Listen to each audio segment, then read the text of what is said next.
Now, I always knew that politicians, a lot of them, they lack a sense of logic, but this week in particular, the stupid is jumping out, and I have to talk about it. Make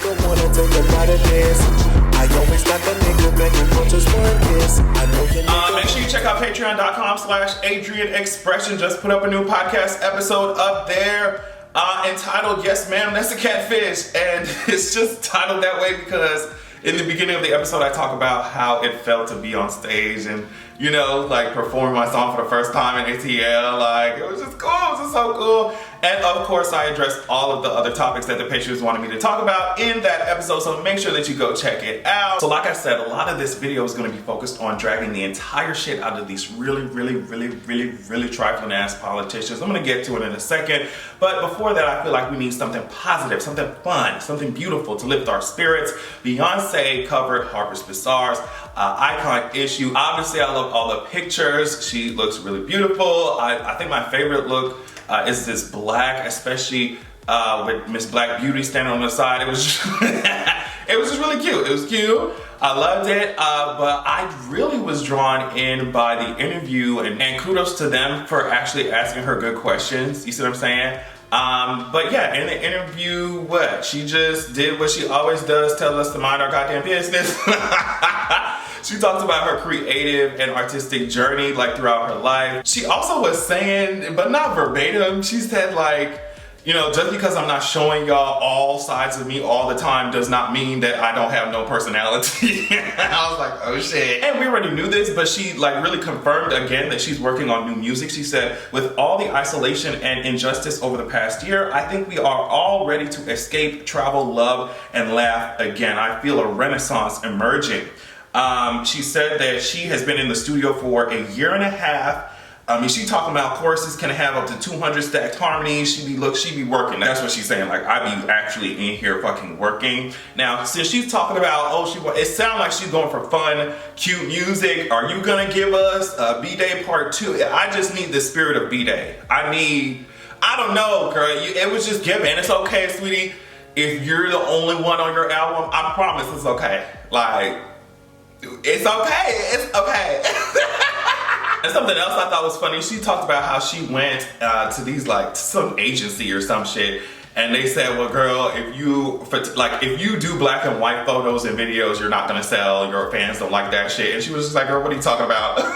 And she went and did I Am Sasha Fierce, and she did Single Ladies. And If I Were a Boy and all that shit, it's just like crazy how she thinks. But it's also like, sometimes you just gotta go, especially in art, you just gotta do what you gotta do. Like, I thought that shit was hilarious. Like, imagine hiring the fucking company and then they say, hey girl, you need to you need to be in color at all times. And she was like, girl, I'm not doing that bullshit. I'm not doing that bullshit. She literally she was like, that's my biggest success, commercial success to date, is like going against what they say. If you do the opposite of what people say, Beyonce, put 10,000 people on your next album. Put 100,000 people on your next album. You're doing the opposite of what people say, collaborate with every single person in the music industry. All right, that was enough fun shit for now. We gotta get into the politics. Now, Andrew Cuomo, Cuomo resigned, girl. Like, he got his ass out of there. So apparently his resignation will be effective in 14 days, as you know, of when I'm recording this. But he's still talking. He's still talking like he ain't did shit. Like, he's really still, like, you're resigning and you're still like, well, girl, listen to this shit. I think that given the circumstances, the best way I can help now is if I step aside and let government get back to governing. His instinct is to fight through this controversy because he truly believes it is politically motivated. He said, in my mind, I never crossed the line with anyone, but I didn't realize the extent to which the line has been redrawn. So, hold on. Then he said, this is about politics, and our political system today is too often driven by extremes. Rashness has replaced reasonableness. Loudness has replaced soundness. Twitter has become the public square for policy debate. There is an intelligent discussion to be had on gender-based actions, on generational and cultural behavior differences, on setting higher standards and finding reasonable resolutions. But the political environment is too hot and too reactionary for that right now. Now, what's actually happening? Let me help you out, Cuomo, because it seems like you need a lot of help. you need a lot of assistance, sir. What's actually happening is that, you know, the people who, like these old, rich, like powerful white men have always been able to victimize and get away with, like they now have a louder voice. So the culture of like just sexual weirdness, awkwardness, assault, you know what I mean? Full on intimidation, full on manipulation, sexual manipulation, that y'all, like that shit that y'all had going on at the highest levels of everything from like money, power, government. Y'all old rich ass white men, y'all can do whatever the fuck y'all want to. And you know, y'all still can, but now, y'all still do and can. But now the people that y'all victimize, and like y'all have a culture of victimizing them, so much so that it's like so ingrained in your head that you don't even know what the fuck you did wrong, which is why the fuck you over here sounding so fucking stupid. I mean, or you pretending like you don't know what you did wrong. But either way, it has been so ingrained in y'all that y'all can do whatever the fuck y'all want to, especially to y'all employees. And now it's just like, well, the lines have been redrawn. No, bitch, people are just not tolerating you walking all over their ass and sexually assaulting their ass, like, or being weird sexually with their ass while they're at work. Like, what are you talking about? Like, the lines have been redrawn. Bitch, you've been over that hole. It's just now that you were just like, oh shit, I have to pay attention to the line. Bitch, this shit ain't been redrawn. Get out of here. Now, I don't know what the hell is going on with these governors, but Ron DeSantis is... Ron DeSantis is like... He's one of the stupidest motherfuckers I ever fucking seen in my life, bro. Like, Ron is so fucking stupid. Look, let me tell you something, bro. Listen to this shit, bro. Ron DeSantis, I mean, we already know that Florida is like an epicenter of COVID, like right now, because of all the bullshit that Ron DeSantis has been doing. He apparently stood in the way. He blocked like schools and shit from being able to enforce a mask mandate. Okay, and even superintendents were like, bitch, are you serious? Like, school superintendents are like, bitch, like school staff and shit, teachers, they're like, are you fucking serious right now? So that's one of the main things that he has done. He has blocked like schools and shit from being able to say, hey, bitch, you cannot come to school unless you have a mask on. You cannot be here without a mask on. So he's just like, oh, basically, we need to offer it up as a choice, like protect parents' rights and shit like that. Now, fast forward, his entire state is, surging with COVID, okay? Listen to this. Ron DeSantis said, Joe Biden suggests if you don't do lockdown policies, then you should get out of the way. But let me tell you this. If you are coming after the rights of parents in Florida, obviously alluding to that bullshit he did with schools and masks, like I just explained, he said, I'm gonna be standing in your way. I'm standing in your way. He said to Biden, why don't you do your job? Why don't you get this border secure? Until you do that, I don't want to hear a blip about COVID from you. So that's what he said previously. Now listen to this shit. A health administration official confirms that the Strategic National Stockpile sent 200 ventilators and 100 high-flow nasal kits to the state of Florida earlier this week. But the kicker is the SNS sends equipment when it receives requests from the states and their health departments. So Ron DeSantis, after he was talking all that shit, he and his state, had to request some shit from the national stockpile from the fucking feds. The same one he was like, girl, shut the fuck up, do your job, man. You need to do your job, man. The same one he was talking shit about, he had to go request some shit. His state had to go request some shit from the fucking federal fucking stockpile, bitch, to deal with the surging COVID cases. But the second kicker is that DeSantis is gonna really sit up here and say that he was unaware that that request had been made. He was unaware of the shipment. He was... You're stupid. You're fucking stupid. He said, when asked about this shit, when he was asked about the request for the medical supplies, he said, I would honestly doubt that that's true. But I'll look because we have a lot of stuff that we stockpiled over the last year and a half through the Department of Emergency Management. He said, I've not had any requests across my desk. I've not been notified of that, but they are in contact with the hospitals. I'm personally in contact with the CEOs of a lot of major hospitals.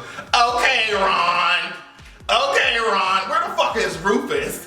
With your dumb ass, Okay, Ron. You know what's stoppable, Miss Ron? You know what's stoppable? This COVID surge, bitch. And this is how you're handling it, bitch. Can you imagine telling the feds, hey, get the fuck up out my state, bitch. I don't know what the fuck you trying to do. These girls don't have to wear masks if they want to. Can you imagine saying that shit? And then after you say that shit, almost immediately after you say that shit, your state has to put in a request to the feds to get more ventilators.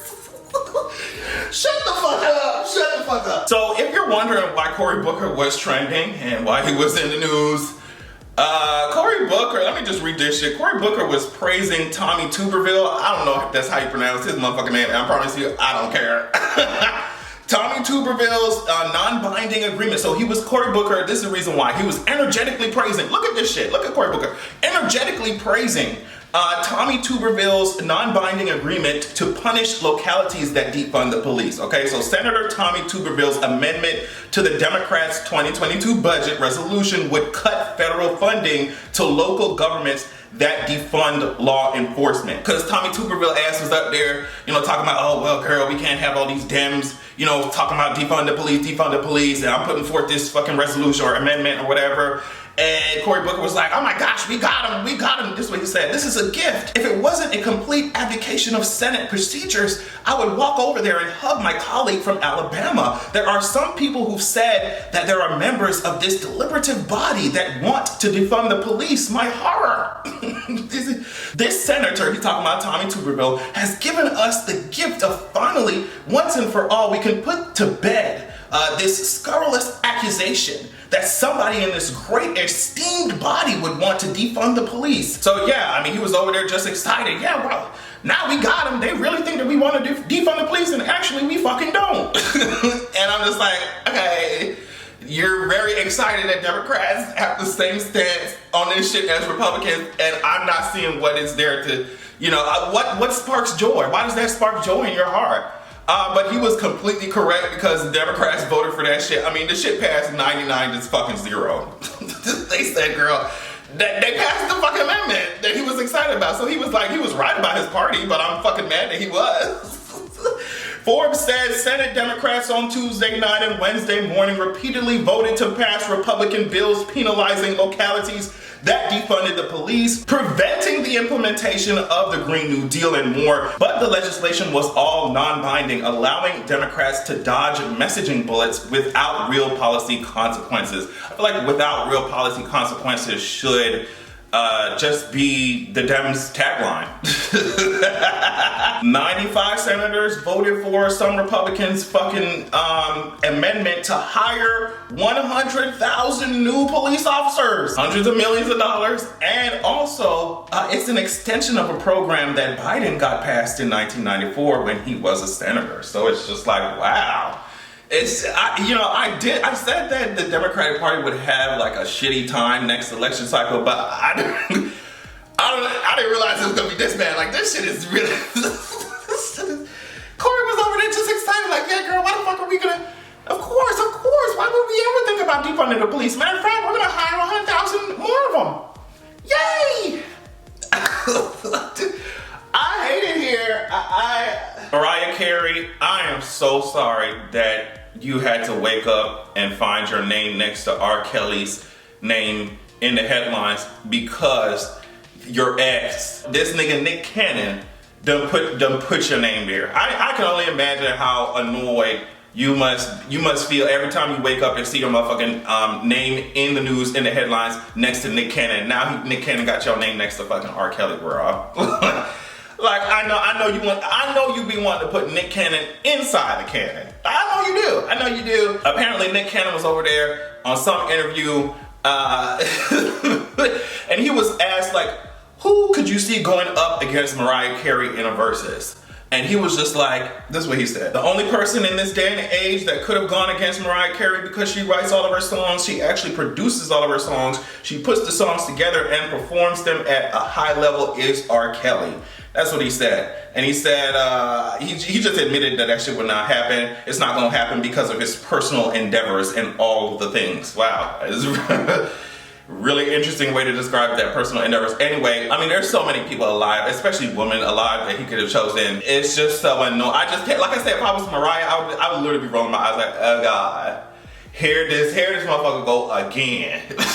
Like, just shut the fuck up. I would just be like, girl, Out of all the people you could have picked, he just be saying the weirdest shit. Nigga, he was also defending DaBaby, talking about he shouldn't be canceled. I know DaBaby, and that's a strong brother. That man not only just lost his pops, his brother, and still to have that big smile that he has every day, knowing everything that comes. I grew up in Charlotte part of my life. I know that life. When hetero people reference their trauma and be like, oh, that's the reason why I'm homophobic. Like, oh yeah, he lost his pops, or I went through, like, bitch, we all got trauma. Okay, like, the reason I told you homos that you bitches are going to hell and y'all are dick sucking homos is because I have trauma. Like, girl, shut the fuck up. And he went on to say it should be a teachable moment, and you know, he can turn to artists like Madonna and Elton John if they want to have a conversation about it, and we should all gather around him and support him. It's like, bitch, we need to gather around the homos and support the LGBTQ community. I don't know why straight people do that shit or why they feel like they need to talk like that. You know, it's like, okay, so this person was homophobic. Instead of being mean to them, gay, why don't you as a gay speak to them, gay? Why don't you speak to them nicely, gay? Why don't you, it's just like, and y'all would never ever accept that fucking shit from racists. Like, as soon as racists come on, and I know I say that all the time, but it's like, can you imagine being like this motherfucker said he don't like no blacks, and if you ain't black, put your motherfucking cell phone light up. But why don't you as a blackie go over there and explain to him, black, you know, oh, don't do that. Why do you do that? Like, are you serious? Like, going to a gay artist, like going to Elton John or any other gay person ever and be like, oh, can you help me work through my homophobia, gay? Like, I would be like, if you don't get the fuck out my face. It's like, yes, it definitely can be a teachable moment, but I ain't teaching no grown ass nigga no shit, bro. Like, if you just hate homos, that's fine. Just say it with your chest, you hate homos. That's fine. You don't like to see gay niggas. That's fine. But now you ask other people to sacrifice themselves and go teach this nigga who don't want to learn anything. You know, to go do all the emotional fucking mental labor of teaching this nigga as someone who's fucking LGBT already experiencing the homophobia that this nigga's spouting. You niggas don't make no goddamn sense. Hate it. Anyway, y'all, I've been running my mouth too much. I need to sit my ass down and edit this shit. I love y'all so much. Thank you so much for watching. Don't forget to check out Patreon at patreon.com/ignorantexpression. Make sure that you have a good goddamn evening.